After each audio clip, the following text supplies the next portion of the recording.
You know, in our solar system, there's this incredible story of two planets born almost as twins. One, of course, became this beautiful cradle for life, a world of blue oceans and green continents. The other, well, the other became an acid-drenched, superheated furnace. So this is the story of how Earth's twin sister, Venus, became a total hellscape. Okay, so let's dive into this. For the longest time, we called Venus our sister planet, and just look at the stats, you can totally see why. Their size is almost a perfect match, their mass is incredibly similar, and they're both rocky terrestrial worlds. On paper, you'd think they were destined for the exact same path. Yeah, but they weren't. The average temperature on the surface of Venus is a staggering 464 degrees Celsius. That's 867 degrees Fahrenheit. That's hot enough to literally melt lead. Think about this. Any probe we've managed to land there survived for, what, a couple of hours? Tops, before it was just completely cooked and crushed. And speaking of crushed, the atmospheric pressure on Venus is over 90 times what we feel right here on Earth. To put that in perspective, standing on the surface of Venus would feel like being almost a full kilometer deep in the ocean. It's just an unbelievably brutal place. So this is the big question, right? How do you start with two planets that are nearly identical, in the same cosmic neighborhood, and one ends up as a paradise and the other a total inferno? What series of unfortunate events sent Venus down such a catastrophic path?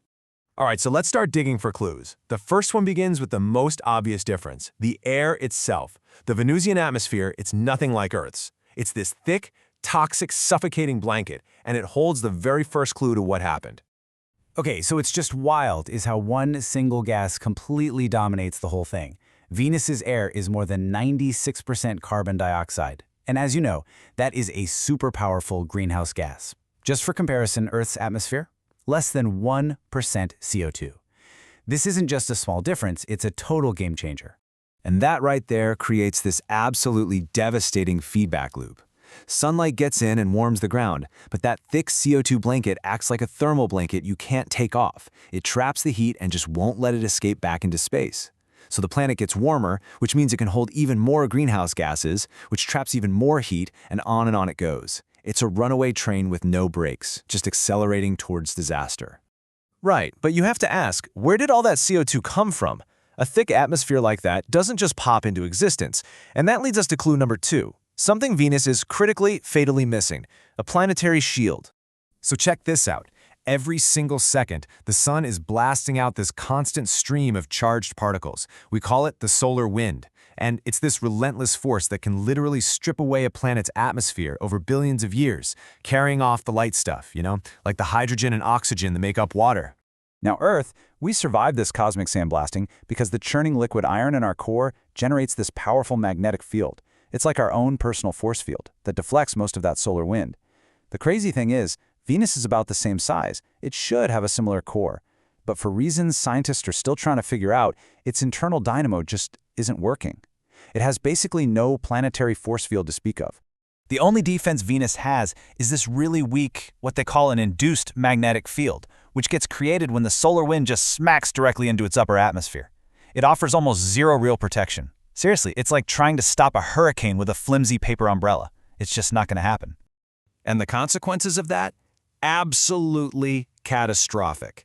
Over its first billion years or so, the solar wind just hammered Venus, stripping away the vast majority of its water.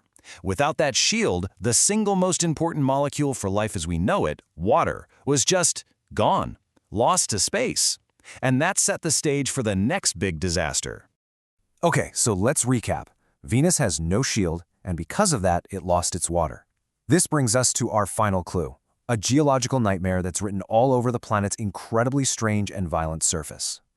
See, on Earth, we have plate tectonics. Our crust is broken up into these big plates that move around, and that lets the planet's internal heat vent out, kind of like a steam valve.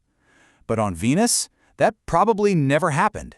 The best guess is that without water to lubricate things, the crust became too stiff and strong. So all that heat from its core, it just builds and builds and builds, with absolutely nowhere to go. What happens then is that Venus seems to go through these insane cycles of catastrophe.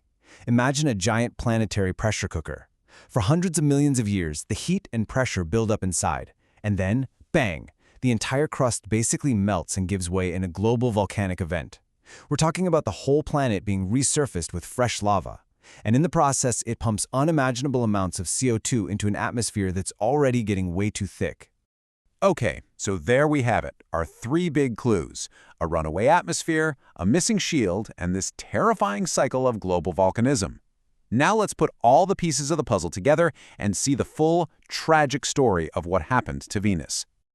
So, way back, about 4 billion years ago, Venus might have actually been a water world, a true twin to a young Earth.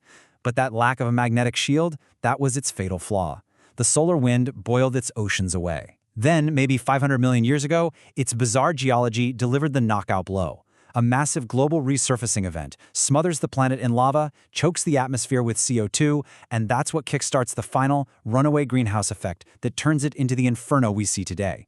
You see, it wasn't just one single thing that doomed Venus.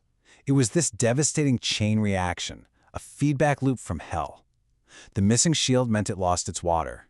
Losing the water meant no plate tectonics. No plate tectonics meant catastrophic volcanism. And that volcanism supercharged the atmosphere into a runaway greenhouse. Each disaster just fed right into the next. And that's what makes the story of Venus so much more than just, ancient planetary history. As the great Carl Sagan and many other scientists have pointed out, Venus is a warning. It's a stark, real-world case study of what happens when a planet's climate system goes completely, catastrophically wrong. What Venus really shows us is that a planet's habitability is anything but guaranteed. It's this incredibly delicate balance of geology, atmosphere, and just the right amount of cosmic protection. And it leaves us with a really big, provocative question, doesn't it? By studying the Hellscape right next door, what can we learn about protecting our own fragile paradise, right here at home?